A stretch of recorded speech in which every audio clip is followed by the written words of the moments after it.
Hello, my name's Heather Sked. I'm the Area Principal Educational Psychologist for Mid Highlands, and I'm one of the members of the Pines Neurodevelopmental Training Development Team. Today, I'm going to be talking with you about one of the areas of development, one of the pieces of pie, as we've been calling them in this training.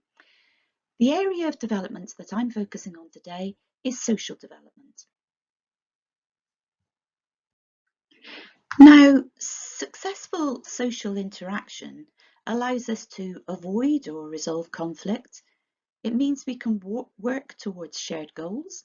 We can reach our potential in life by developing our problem solving and goal setting abilities.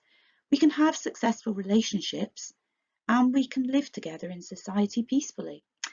But how do we develop the ability to do this? Let's think about this by considering the positive pyramid, which is something we've developed and that we use in Highland based on the principles of attunement. And as you will see in this slide, we give credit to the Association for Video Interaction Guidance for this. This is a helpful tool in understanding the process of social development. It describes the stages of developing an attuned relationship with another person, whatever their age. It's a model of how interaction and language build relationships and the stages of building attuned relationships with others.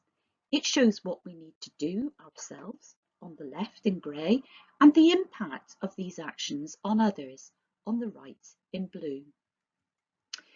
We sometimes have quite high expectations of children and young people in terms of their skills and language development, and in actual fact, many of the strategies we currently use may require a higher level of skill than the children actually have. Children can't develop these skills if we don't model this for them, and they won't engage with us if they don't feel we care about them. This is a hierarchy, and you need to engage children by using the skills at the bottom of the pyramid first of all, or you will struggle to engage with them with the higher order skills at the top of the pyramid. So you need to keep the skills at the bottom going all the way through as you look at the skills higher up in this model. So let's work through these stages one by one and think about what kind of adaptations might need to be made to allow for neurodiversity. I've chosen pictures and film clips from some of the other videos which we use in other training programs in Highland, and also some that we already have on the Pines Autism website. These feature children and young people from Highland, both neurotypical ones and some with neurodevelopmental differences, along with some of the adults who work with them. I'll let you know which film we're using and where it comes from as we go through the presentation. You'll also notice as we work through this presentation that there are very close links with the Words Up approach, which we also use in Highland, and which is mentioned in the language and communication section of this training. So, the bottom level of the pyramid is about being attentive. It's at the bottom of the pyramid as it's the foundation on which anything else develops.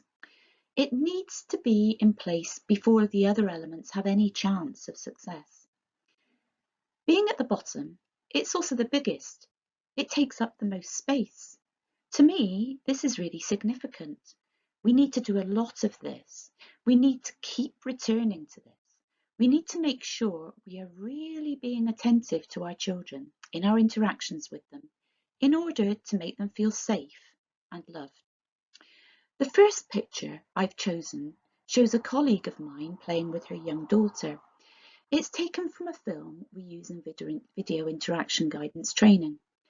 The second picture I have chosen to illustrate this is from one of the St Clement's autism films, which we have on the Pines Autism site. It's the film about verbal communication, and we can see here one of the teachers from St Clement's School working with the children in her class. We can see that both adults here are doing the things listed on this slide in order to really understand the children they are interacting with, and this will support the children to feel recognised and important to them. As parents and professionals, we need to be equally attentive to our children in order to understand their ways, their behaviours, their communications, first and foremost to meet their needs, but also so that we can support them to learn and develop. So, the next level of the positive pyramid is about encouraging initiatives. What do we need to do in order to encourage initiatives? Well, we can wait to see if the child wants to speak in between anything that we say. We can listen actively by showing emotional warmth through the way we speak, the tone that we use, by naming things that we see happening, the things that we're thinking, the things that we're feeling, by using a friendly tone and playful tone if that's what's appropriate for the moment, by saying what we're doing, and by looking out for the child's initiatives. How does this make our children feel? Well, they will know that we're interested in what they're thinking, and they will feel encouraged to offer their own ideas. We're going to see this in action by watching a film, which is one that we use in our training programme about improving literacy with parental involvement. Here we're going to see one of my colleagues reading a book with her young son and talking about it to encourage his participation. We'll watch this film on the next slide.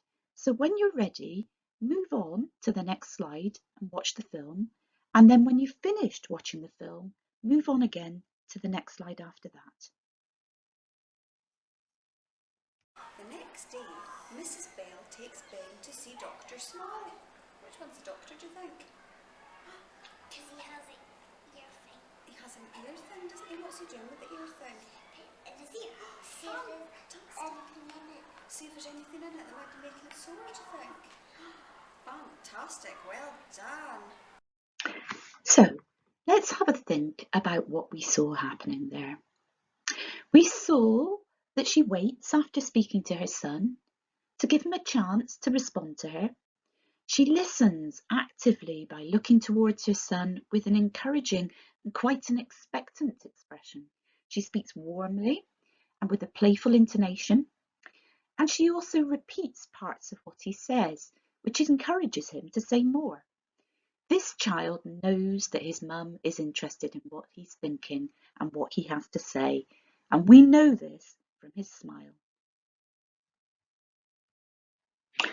Now let's think about the next stage of the positive pyramid, which is receiving initiatives. So what do we need to do here?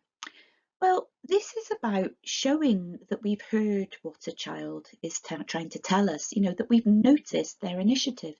We can do this through our body language. We can do this by being appropriately friendly and playful if appropriate, reflecting the way they're feeling.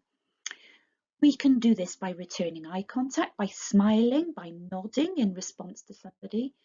We can do this with our words as well, by thinking carefully about how we respond to the child with our words. For example, this might be by repeating some of their words or phrases.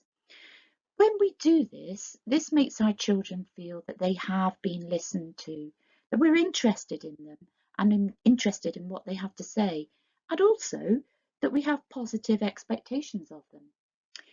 We saw this in the previous film where the mum showed that she'd heard what her son was saying through her eye contact with him and her friendly body language turning towards her son, her friendly approach and the way she repeated some of his words.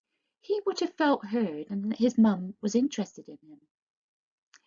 On this slide, I've included 3 stills from the St. Clement's autism film about pre-verbal communication, which shows how this can also happen without the use of words.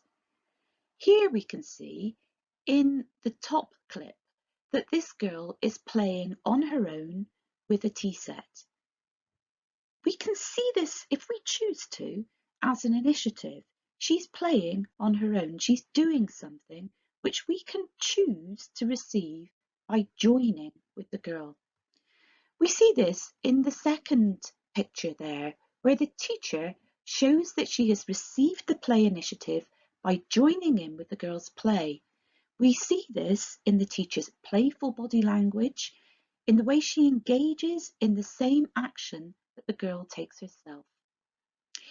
Now, if we understand that behaviour is communication, this means that through her behaviours here, the teacher is communicating that she has understood or listened to the girl's behaviour, her communication.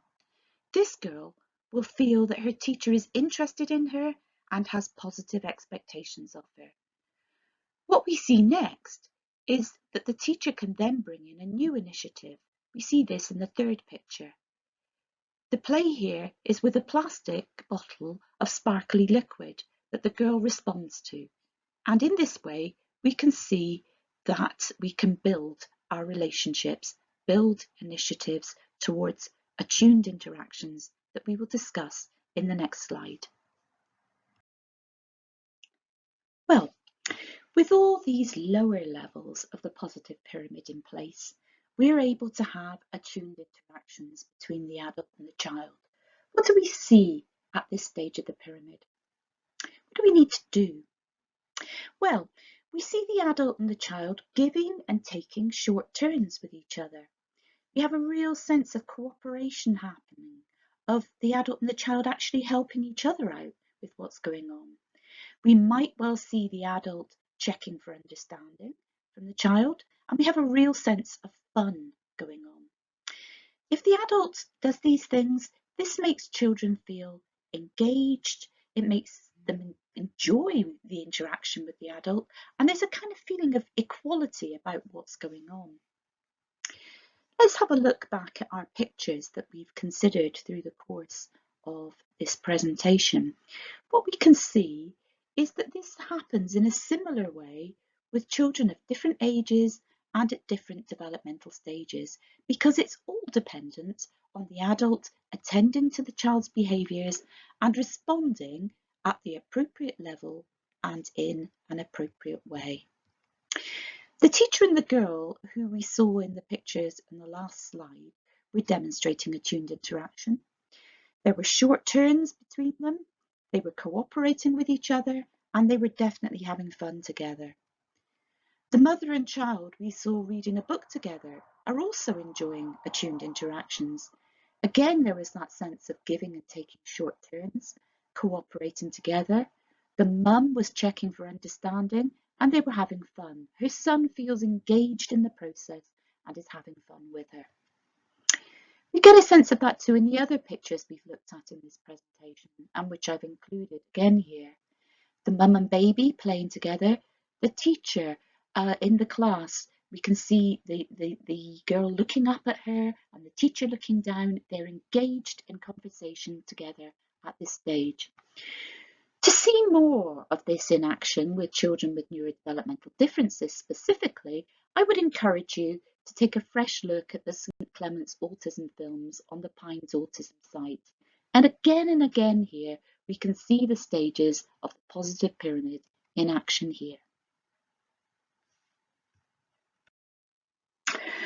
Moving towards the top of the positive pyramid, we reach the stage of guiding and scaffolding.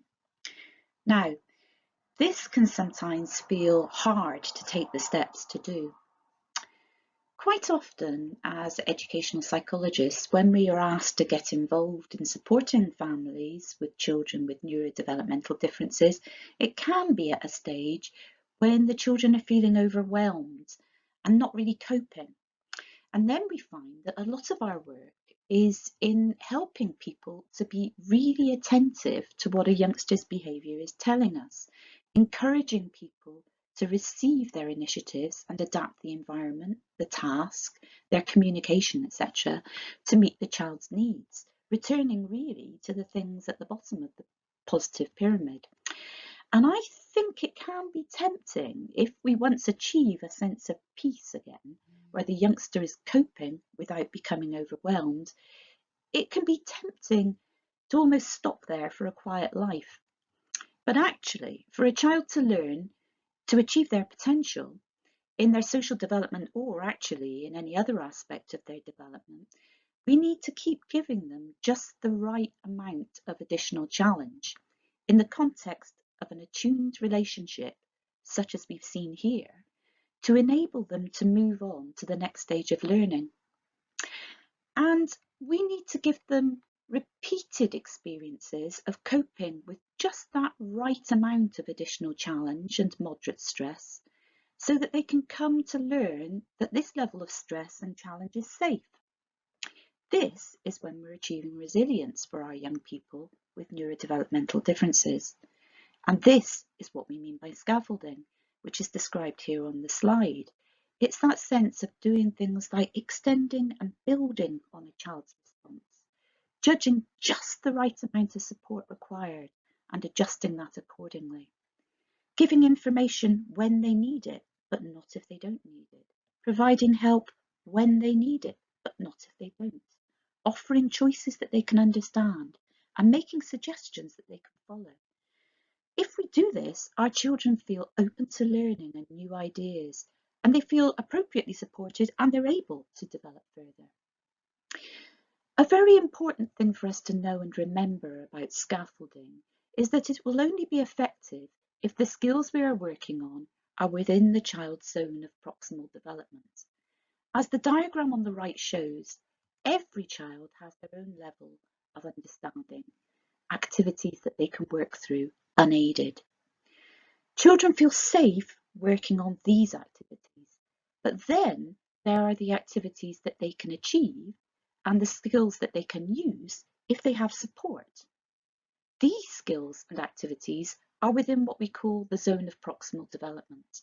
This is where we need to pitch our scaffolding to ensure that children continue to feel safe to try these challenges and that there genuinely is potential for them to meet with success with support.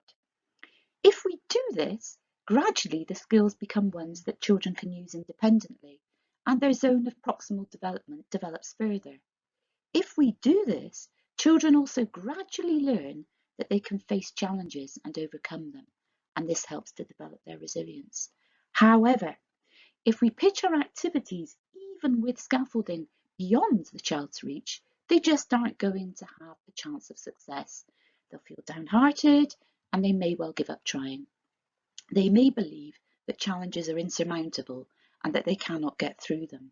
This is the opposite of resilience. This is why we need to have been highly attentive to children in the first place in order to recognise what they may be able to do with support. This is also why we sometimes find that some strategies which we think may be worth trying do not work with the children at a particular point in time, and yet they may be worth trying again at another point as the child's zone of proximal development will alter over time and move on. So let's now think about the 3 Ps. In neurotypical development, social interaction skills start to develop in infancy. And to varying extents, this is also true for children with neurodevelopmental differences. However, through research, we know that these skills are probably impaired from the start in certain groups of children. And for other children, these skills haven't fully developed due to lack of opportunity for attuned interaction with trusted adults. So what might you see at school or at home if a child is struggling with developing social interaction? Well, we have some ideas here on the slide. You might see a child who is socially isolated or who tends to withdraw from social situations. You could see this in the school setting, a child who doesn't want to join in with the group or is unable to engage with the group, either in the playground or in the classroom. And at home, maybe a child who would prefer to spend time on their own, and maybe a child who doesn't want to come out of their bedroom very often. We might see peer conflict, children struggling to have a calm sense of interaction with others around them, and often getting themselves into arguments and fights of one sort or the other. We can see children who are distressed during unstructured times. Playtime at school, it can be a particular issue because it's not clear necessarily what is expected, whereas in a classroom there are much clearer rules about what we are doing at different stages through the day. And at home, parents may find that their children can't really cope with the unstructured time that they have stretching ahead of them. We may see children who like to direct the play of others, who always need to be in charge when they're playing with others in a group. And likewise, we may just see children who find it very, very difficult to take part in an activity that involves cooperating and sharing with others.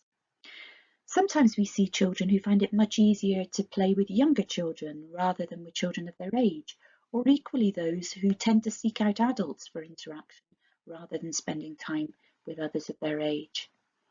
And we also come across children who refuse to enter busy environments where there's a demand on their social interaction. Things like parties can be particularly difficult for some children to take part in. Now let's think about the second P, the profile. Why might this be happening? I think what we can see here is just how all these pieces of pie interrelate with each other. Social interaction can be affected by difficulties in many of the different areas, and you may want to go back and look at some of the other films in order to think about this. For example, it can be impacted by language and communication skills, all sorts of aspects of that. Go back and have a look at that bit of the training. It can be impacted by understanding of social rules and the ability to use them in the correct context. Think about the way something that we've learned at home might need to be used in school or vice versa. But some of our children with neurodevelopmental differences find it difficult to generalize things from one setting to another. Think about possible difficulties with taking on the perspective of another person. That sense of maybe struggling to understand that somebody else doesn't know what's happening in our head and that we don't know what's happening in their head, and therefore this can lead to some difficulties with understanding the nature of social interaction. Some children have difficulty with regulating their own behaviours and impulses. Here I would suggest linking with the emotional piece of pie and also with the cognitive piece of pie to think about how it is that children sometimes can not think through the menu of strategies that they have to choose from in a particular situation and can jump to behave in a specific way that isn't necessarily the most appropriate one to the social situation that they are in at the time. And this can lead to difficulties in their social interaction. We also know that children may have difficulty inferring the intentions of others. That goes beyond that sense of just understanding that someone has a different perspective. It moves us into that sense of struggling to predict what somebody might do next. And if you can't do this, this can make it more difficult for you to have successful social interactions. Children can have difficulty with their emotional literacy. Again, link into the emotional section of the training there. They may not be motivated to interact with others, and this can be for many reasons. It may be just in terms of that need that many children with neurodevelopmental differences have to have some quiet time to themselves in order to self-regulate, and therefore not wanting to interact with others, not being motivated in that way. But it can also be that social interaction just feels so difficult for them that they would rather avoid putting themselves in that situation.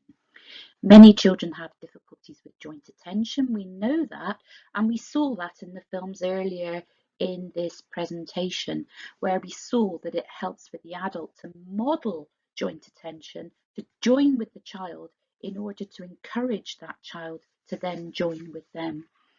And some difficulties can be around anxieties in multiple ways. And one form of anxiety can be that anxiety around social eating, really not wanting to eat in front of other people, either at home or in the school setting. Let's think now about the third P, how we can plan to support our children. The biggest message I want to give you here is that we can do this through using the positive relationships pyramid to guide our interactions with children and young people. While we're doing this, effectively what we're going to be doing is scaffolding within attuned relationships. Here are some examples of what we can do. And through this, we can help children to feel appreciated and accepted. Children who are socially awkward or insecure often don't feel accepted by their peers, so they need to know they're worthy of approval and can be given praise. An example of this is in the Arctic Academy programme that was on the BBC some time ago. The children chosen were the invisible ones from Bathgate Academy with low self-esteem and no confidence to speak out in class. Yet with the right encouragement and support, they were able to excel on their 10-day expedition to the Arctic and became leaders and decision makers. We can encourage peer support and cooperation using buddying systems, for example, in school, where older pupils model and support during break times and lunch times. We can have places where children can hang out, either at home or at school, to play games such as Uno or Lego. We can develop cooperative skills through structured one-to-one or group work activities, either at home or at school. Games with rules, things like Lego therapy. We can use social stories to provide specific roles and scripts for social situations which may be challenging. There's training available through the Pines. There's a book called Replays by Karen Levine and Naomi Chedd, which addresses challenging behaviour of children through interactive symbolic play, reenacting situations to change the ending to a more positive outcome than had been before. We can be explicit about social rules, making sure that we use the same language and refer to a specific rule when dealing with specific situations. We can have structured activities for children in specific times that they find difficult, playtimes at school, for example. Many other issues we'll just address as they come along and choose the appropriate form of scaffolding that seems to be appropriate at that time. Thinking about emotions, many teenagers admit to feelings of depression. When we feel more positive and happy, we're better able to reach out to others. Therefore, modelling and encouraging positive emotions such as gratitude and kindness and love can help this to develop in teenagers. Labelling emotions, for example, saying, "Thank you for doing that, it made me feel really happy," gives teenagers a model. Some young people are labelled as loners or outsiders or shy based on their behaviour when they were younger. And this can create a negative self-image and they can feel stuck in this. Teens are constantly maturing, so what was true in their past may not be true in a month or a year later. They need to be encouraged to develop their own unique personalities.